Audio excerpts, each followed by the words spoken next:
Welcome to the Respectful Divorce Podcast. If you're considering a divorce, it's important to know that you have options for how you divorce. On the Respectful Divorce Podcast, we explore those options and provide advice from divorce professionals. I'm your host today, Tim Crouch, and we're talking with Elizabeth Hill and Nathalie Elliott, who are both Kansas City Collaborative Divorce attorneys and members of Collaborative Practice Kansas City. Thank you both for joining us today. Thanks for having us. So let me just ask a real base level question before we get into some of the details here. But how did you all end up as divorce attorneys? And tell us the story about how you ended up as friends. Elizabeth? Well, I'll talk about the friendship. So Nathalie and I have known each other from children. When we were children, we grew up in a small town in Mexico, Missouri, 12,000 people, very rural. We grew up together through high school. I don't know how we both ended up in Kansas City as attorneys, but we did. And then on top of that, we both ended up as family law attorneys. And so it's been really fun for me, and I think it has been for Nathalie too, that all these years, I've been practicing almost 40. I think Nathalie said she's been practicing almost 35, that we've had this whole history of a lifetime together, both as childhood friends and now as attorneys. Yeah. And Nathalie, how'd you end up in family law? You know, it was not by plan. If you would have asked me when I graduated from law school what the one area I would not practice in, I would have told you family law. And I started out at one of the large firms in town doing commercial litigation. And about 4 years into it, a friend of mine joined the firm that I've been with for the last 35 years. And they had an opportunity to do family law, and I interviewed with them and said I'd try it. And 3 months later, I said, this is all I want to do. And I've been doing it ever since. Yeah. And Elizabeth, how did you end up in family law? Very similar. I started in a mid-sized firm, and they hired me and said, how do you feel about family law? And I was like, I don't think I have an opinion about it one way or another. And they said, well, we'd like you to try it out and see if you like it. And if you do, we'd like you to kind of head that department. So similar to Nathalie's, I'm like, okay. And I started doing it. And the cool thing for me back then, when I was a young attorney, is I was in court. I mean, in family law, you were in court, which is what I thought I wanted to do as an attorney. And a lot of my friends that were out the same amount of time I had been were doing briefs and motions and research, and they were behind the scenes. And I was, on the front line, meeting with clients, going to court. I thought, I love this. This is what I want to do. So, it's funny. I asked this question of a lot of attorneys. I have never found anybody yet who said, I went to law school to become a family law attorney. It sort of finds you in many ways, I think, and that it becomes a passion, because part of that, as I sort of hear this, is that people go to law school to be able to help folks, and you probably can't help people more in any area of practice than in family law. I completely agree with you. I do too, 100%. So then you were getting to go to court, Elizabeth. How did collaborative come into the picture? So collaborative came into the picture for me more for my own personal reasons. I was so stressed out doing divorce litigation. And at the time I had young children at home, and I was having some health issues and from stress. And I didn't want to leave the family law area because I love family law, but I thought I've got to figure out a different way to practice law. And as time went on, I was realizing, even though going in and fighting for what your client wanted and trying to, accomplish what they wanted, it was very destructive to the families, because at the end of the case, it was like, on to the next case. And the families kind of in shambles from what we had done to make our point in court. And I thought, I got to do something different. This is not working for me personally. And now I'm seeing that it's really not working for families either. And so who introduced you, or how did you get introduced to collaborative as an option? I was invited to his training about 20 years ago. And I went to the training, and there were lawyers at that training who I respected a great deal, and then just started doing it. I think you, O'Donnell, and I had a case fairly quickly right after that. And once you start doing it, you're always looking for your next case so that you can use what you learned from this case and do an even better job. And we've really just grown this practice and how we do it based upon our experiences. And we get together as a group and discuss what's working. Somebody's tried something new, and we've really advanced the level of service that we give in collaboration a great deal over the last 20 years. Mm-hmm. Yeah. So Kansas City is in two states. It's two separate cities. Is there a lot of difference between Missouri and Kansas divorce law? Yes. There's quite a bit of difference between the states. Yeah. And so what are some of those differences, and do they impact the collaborative divorce process? I would say some of the major differences in Missouri, child support can go to 21. In Kansas, it's going to end at 18. So you have a difficult conversation in Kansas about how are we going to support our kids when they're in college, because there's no statutory framework for that. And then maintenance is quite a bit different, and just how you value assets is different. So it's almost every aspect of it is different between the two states. And Elizabeth and I both practice pretty equally on both sides of the state line. Wow. And so does that impact, Elizabeth, what you do in a collaborative case? I don't see that it really impacts the collaborative case. I think what happens a lot, whether it's collaborative or litigation, is kind of what Nathalie was alluding to. Because we're by state, they may talk to their friend and go, oh yeah, your support goes till through their college. And then they'll come in, but they're on the Kansas side. And you have to go, well, no, it's not 21. It's 18 and graduation from high school. But the process itself, we operate the same. Our process for collaborative is exactly the same, whether it's a Missouri or a Kansas case. Our team and how we put our cases together and how we work our cases together is the same in both states. So what are those sort of defining characteristics of collaborative, and what is the team? Nathalie? We do an interdisciplinary approach where each party has their lawyer who's their advocate, but who is committed to doing it in a collaborative fashion.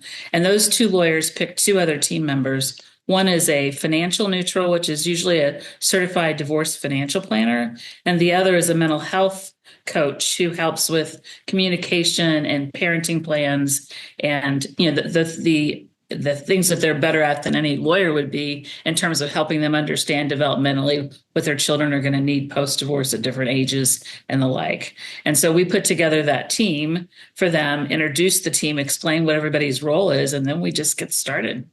Wow. And when you get started, part of that is there's a commitment that you will not go to court, right? Yes. That's correct.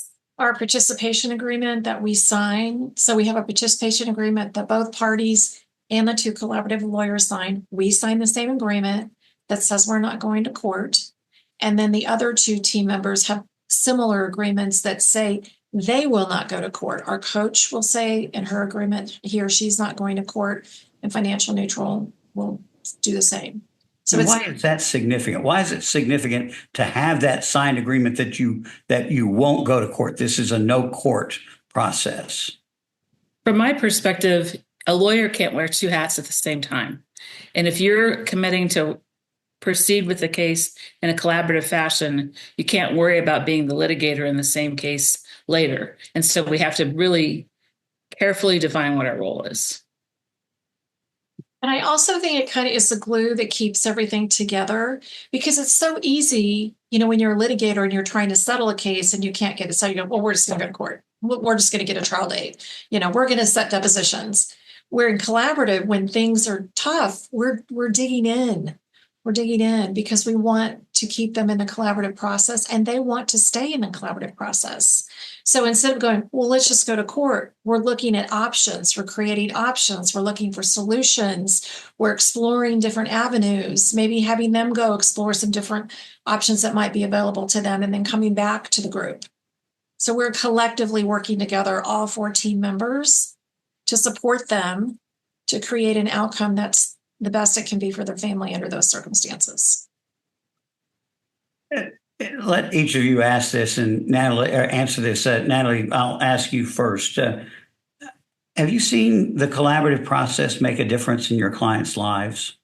Oh, absolutely. I stay in touch with a lot of my clients over the years, and it's interesting. I mean, we will get feedback like we communicate better as parents now after going through the collaborative process than we did before we decided to get divorced because the coaches help them with their communication skills, and there's a lot of the uncertainty is removed, and so the anxiety of what the future looks like is settled, and they some people come back to the collaborative process 2 or 3 years after the divorce is over with because they need to tweak something. And I think that's the biggest testament to how well the process worked is they come back and use it again in the future.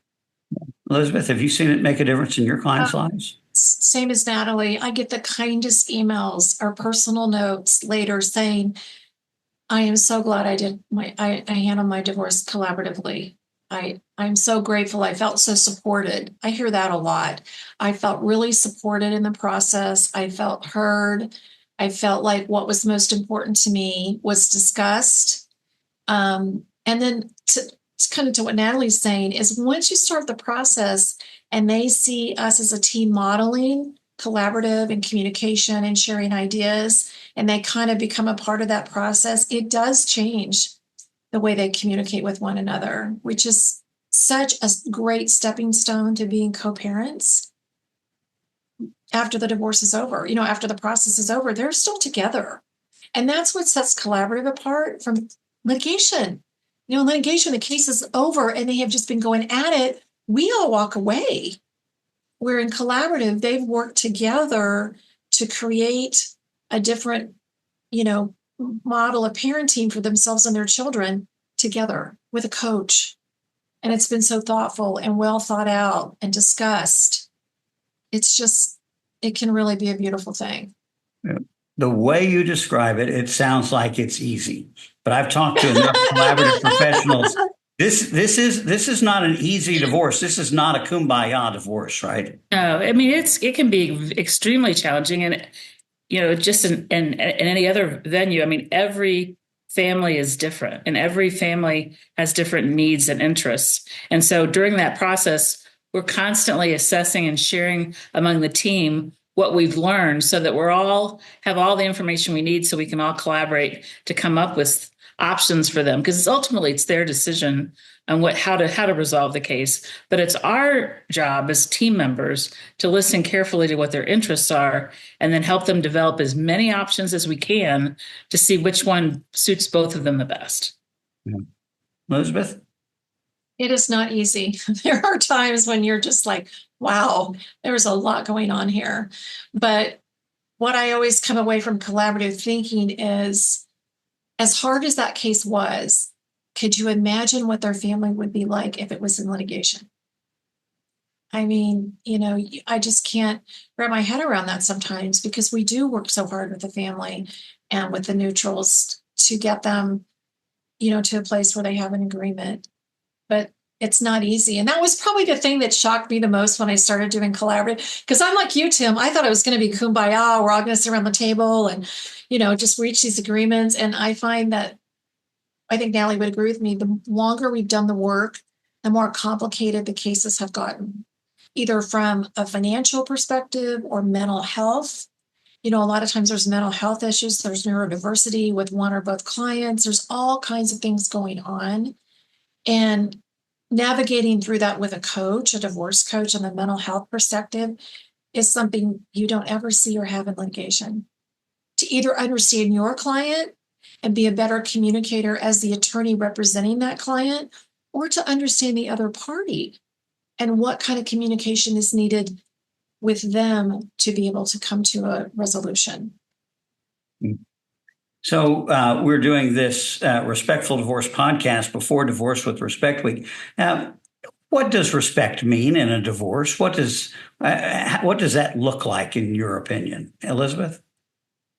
Well, in a collaborative, it's just how we communicate with one another. The thoughtfulness and kindness that we show each other as a team. You don't always. Sometimes you get that in litigation, but not very often.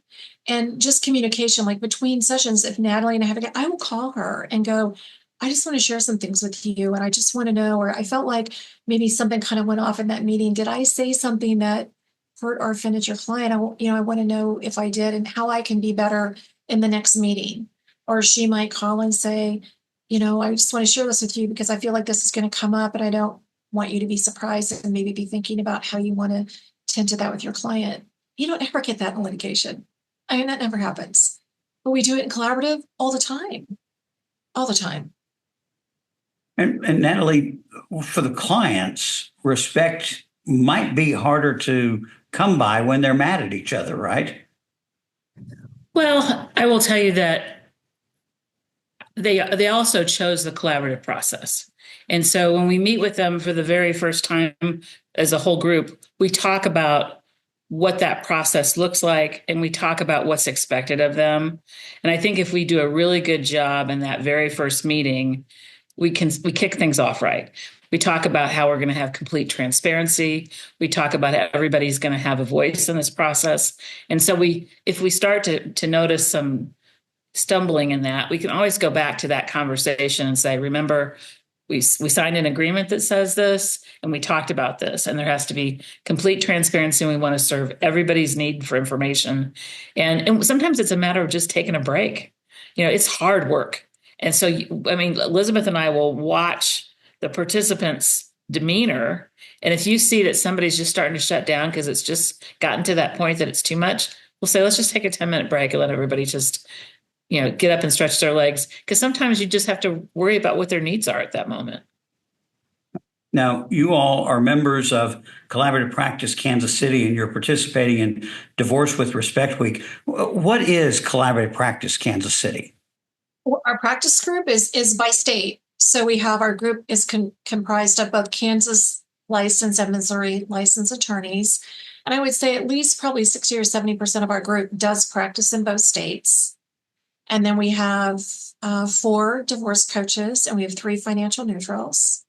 And we work very closely together. I would say I believe we're a very cohesive group in how we work together. And there wouldn't be anybody in our group that I wouldn't want to have a case with. I mean, we've been doing the work long enough, and a lot of us have been members for a long time, so we know each other really well. And I think as a practice group, we provide a very quality product in the context of a divorce as a collaborative group.